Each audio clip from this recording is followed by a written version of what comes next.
Hello, you're watching RTD's English News Edition, the top stories. The Prime Minister Abdul Qadir Kamil Mohammed receives the Secretary General of the World Organization of the Islamic Youth, WEMI. Djibouti government repealed its economic partnership with the DP World. Thank you for joining us. The Secretary General of the World Organization of the Islamic Youth, WEMI, Salah Al-Wahabi, was successfully received today by the Prime Minister and the President of the National Assembly. The Prime Minister Abdul Qadir Kamil Mohammed received first Thursday the delegation led by the Secretary General of the NGO WEMI, and this meeting reaffirmed the full attention of the government of Djibouti to this NGO that is doing remarkable work in various sectors such as humanitarian, social, health, environment and agriculture. The headquarters of the former ANPG, the National Association for the Promotion of Youth, was transformed yesterday into a major training center where hundreds of young people will be trained in sectors such as electrical engineering, electronics and many more. The meeting between the Prime Minister and the Secretary General of the NGO WEMI took place in the presence of our Ambassador to Riyadh, Mr. Diaidin Makrama.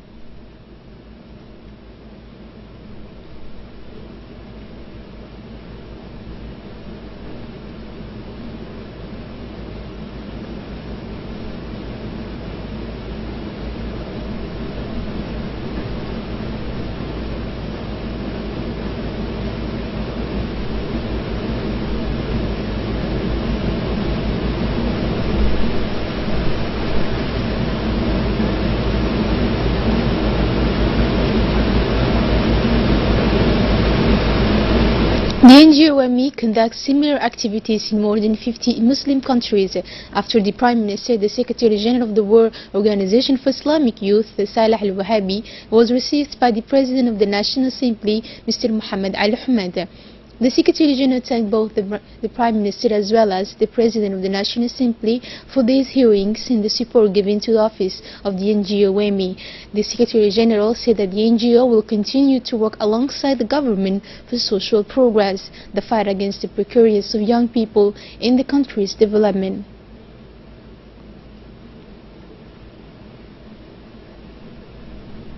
The government of Djibouti is recovering its full right to dispose of the rallies this city. Here is a statement made by the President of the Poor and Free Zones Authorities, Abu Bakr Amr Hadi. Let's listen to him. In a press release, the state has announced having made these decisions in application with the law of November the 8th, 2017, which aims to protect in the context of strategic infrastructure contracts the best interest of the nation, especially those relating to the sovereignty of the state and the economic independence of the country. The country has put an end to its collaboration with DP World as an extension of a continuing failure to comply to this economic partner would have opposed with all its effort to settle a common understanding. From 2012 to 2018, all good faith attempts by the Djiboutian government and its representative to reach a negotiated solution or resolution have been postponed without a protocol by the DP World General Administration. It is indicated in this published release, which specified that the Djiboutian government from now on takes the management of the terminal as well as all the goods and personnel to the DCT operation. The Dorale container terminal, known as the DCT, will now be under the authority of the Dorale Container Terminal Management Company, a company which the state holds all the shares. A ceremony of handing over the last elements of Zakat of the year 2017 for the vulnerable persons and orphans of Djibouti City took place this morning at the People's Palace. Nearly 1,120 children or persons benefited from these aids. These are 837 poor families, 120 elderly people and 160 disabled persons from the suburbs of Balbala, all living in Djibouti City. The ceremony of handing over these grants was placed under the leadership of the Minister of Muslim Affairs, Mumin Hassan Barre, and these financial aids help relieve vulnerable people. According to the Guardianship Department, 220 million of our francs were collected for the Zakah of 2017. In addition to the Minister of Wealth, Mr. Mumin Hassan Barre was present at the ceremony of financial assistance. The Minister for the Advancement of Women, Mrs. Mumina Ahmed Hassan, the Secretary of State for Social Affairs, Mrs. Muna Osman Aden, former Minister of Communication and Culture, Ali Abdi Farah, representative of Diplomatic Corps accredited to Djibouti, as well as senior officials and officials of the Ministry of Waqf.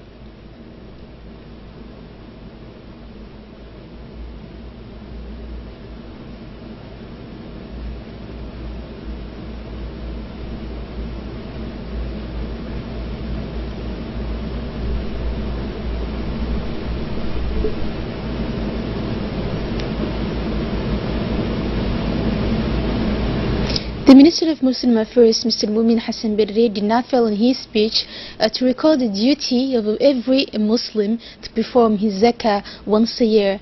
Today, he said, we are together for a good cause. Our country is celebrated for being a rule of law with a solidarity of people, and where the government strives to focus on social projects. God bless him. It is thanks to the initiative of the President of the Republic that the foundation of the Diwan al-Zakah was established and set up, he said. Our country, continuing, he said, that it is at its peak in terms of its growth, which reaches 80%, mainly thanks to the visionary policy of the President of the Republic, who wanted to bend the differences of social classes by striving to the poor out of precarious. A delegation led by the Director General of the Technical Education and Vocational Training, Mr. Abdul Qadir Hamad, visited this morning the Industrial and Technical High School Lake. It should be noted that these work visits were intended to supervise the development of various technical and vocational training programs since their implementation, but also to monitor the proper use of the materials provided. Discussions focused on various important and useful points related to the improvement of the quality of training of young people for a better professional integration. In a festive and joyful atmosphere, the National Office for Assistance to Refugees (ONARS) celebrated yesterday in Ali Adde, in the region of Ali Sabih, its 40th years of existence. ONARS Executive Secretary Mr. Hussein Hassan Dirar, represented the United Nations High Commissioner for Refugees UNHCR Mr. Abdullahi Berri, and Deputy Representative of the World Organization for Migration as well as the World Food Program WFP representative, the sub-prefect of the locality, and many personalities took part in the celebration of the ceremony anniversary. For 4 years, ONARS has come to help people who have taken refuge in Djibouti to flee civil wars, conflicts between neighboring states, violence or persecutions for ethnic or confessional reasons, and natural calamities. The day was marked by beautiful musical entertainment, and especially by readings of speech, as well as testimonies were made by people who found asylum in Djibouti. The 6th edition of the joint simulation exercise for transfer between the Djiboutian Coast Guards and the Japanese Coast Guards took place on February 22 under the supervision of Colonel Rais Marbukore, Commander of the Djiboutian Coast Guard, and the Vice Commander of the Japanese Coast Guard operation, in the presence of Mr. Yonetani, Ambassador of Japan to Djibouti. The objective of the exercise is to upgrade the tactical and technical operations of the Special Forces against maritime piracy of the two institutions, to exchange knowledge and experience to fight against maritime piracy. The interventions carried out at the sea by the two units have until now improved the capacity to reinforce the security and safety of the maritime domain in general, in the Bab el-Mandeb Strait in particular.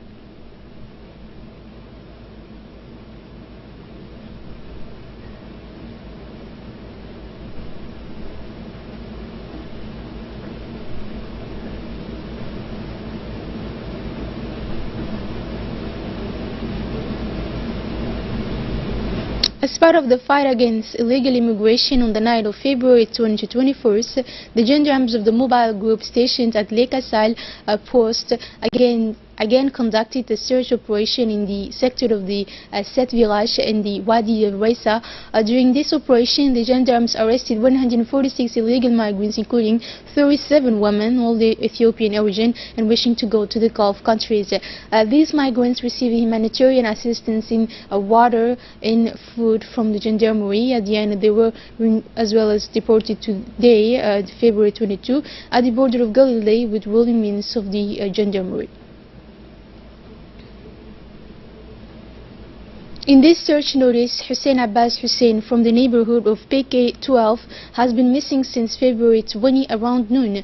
He was dressed at the time of his disappearance with a green t-shirt and a black trousers. He has a brown skin and about 1 meter tall. He is a person with signs of mental impairment. In case of discovery, please contact the numbers 7726 7092 and 7775 2594. I repeat, 7726 7092 and 7775 2594, or bring him back to the Central Police Station.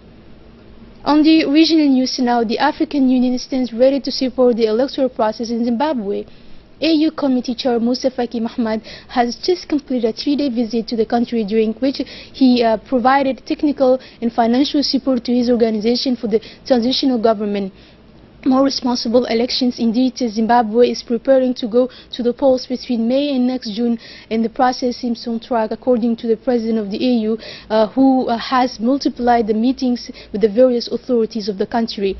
To guarantee or preserve this rule in the country is in a way the message conveyed by Musa Faki during these meetings. He says he sees an opportunity for Zimbabwe to rebuild its image with the international community and to emerge from its isolation.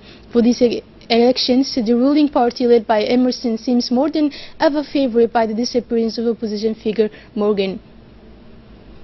And now moving on to the special edition of the legislative elections. We'll be back.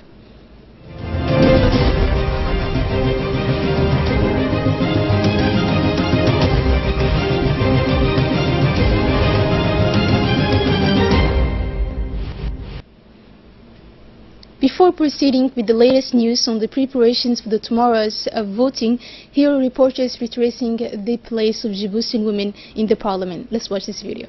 The integration of women into the political life of Djibouti is a will of the head of state, Mr. Ismail Omar Guelleh, who is in the content evaluation marked by the great turning points in our society, and especially in his way of thinking. Beyond a single question of arithmetic and seats in the parliament, this vision of fully giving Djiboutian women their full place in the society remains above all the biggest achievement, if not the biggest achievement of the head of state, because of its impact in the popular beliefs.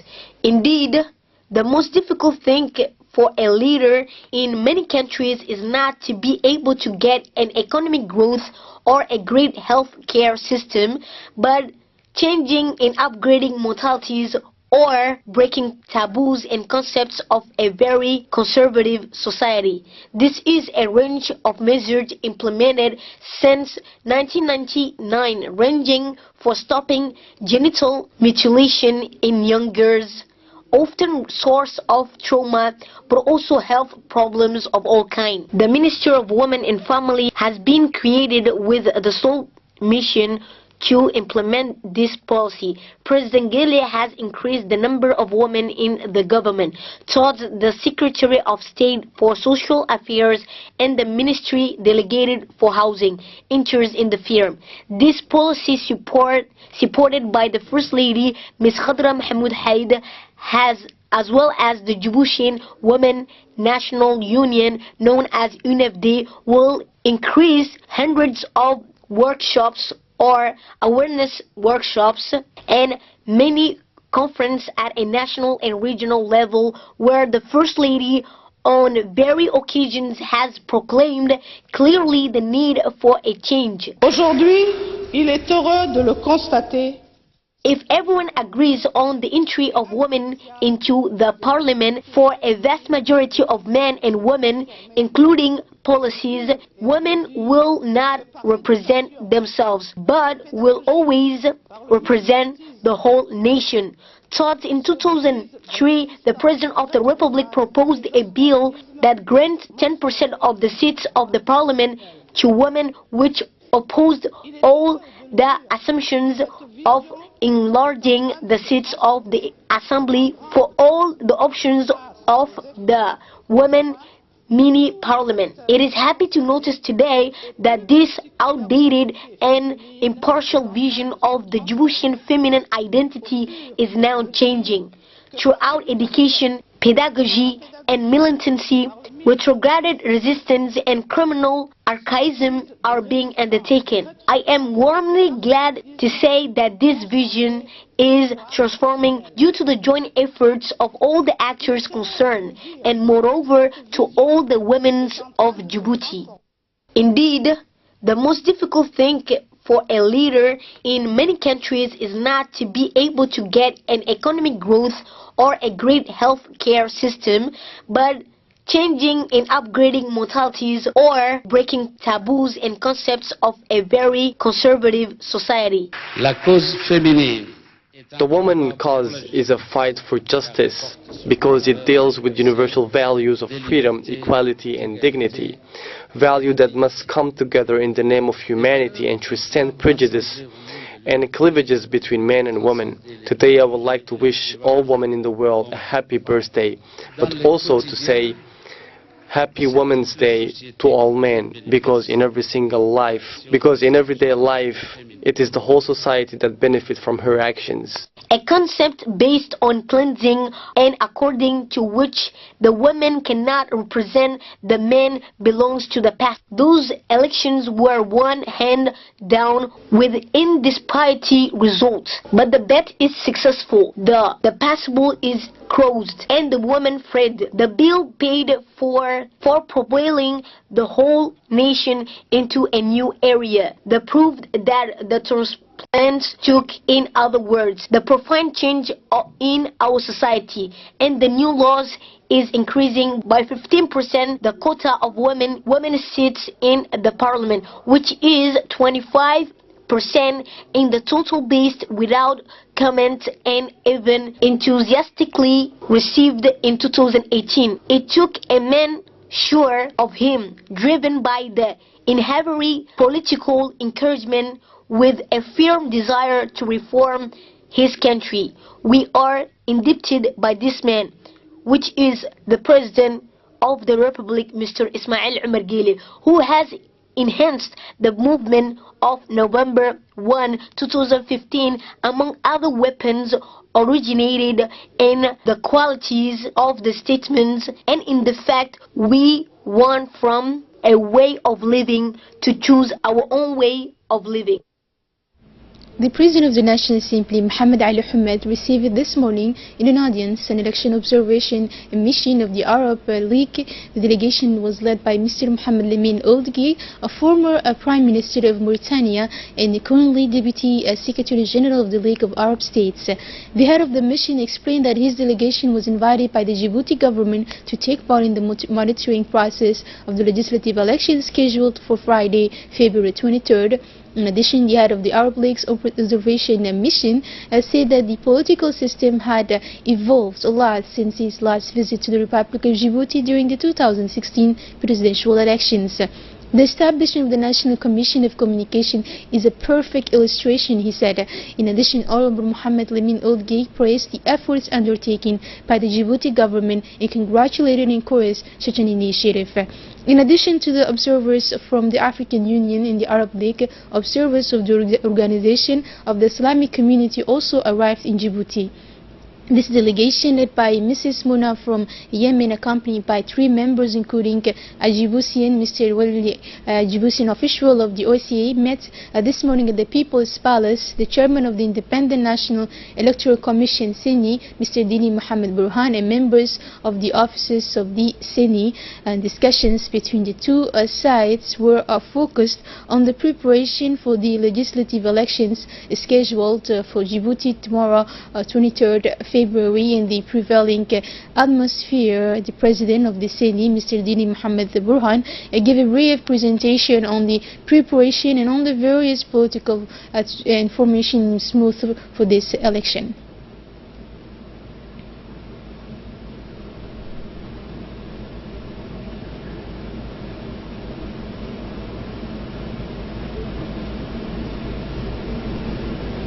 And now on the conduct of the legislative elections of Friday 23rd February, the prefecture of the Toro region held a meeting with the 48 presidents of polling stations. At the end of the simulation training held at prefecture, the presidents of the polling stations, in the presence of the prefect of the Toro region, Mr. Abdulmalik Mohammed Bonaita, and his collaborators, in order to clarify for each president for the polling station the rules and the formality described in the circular.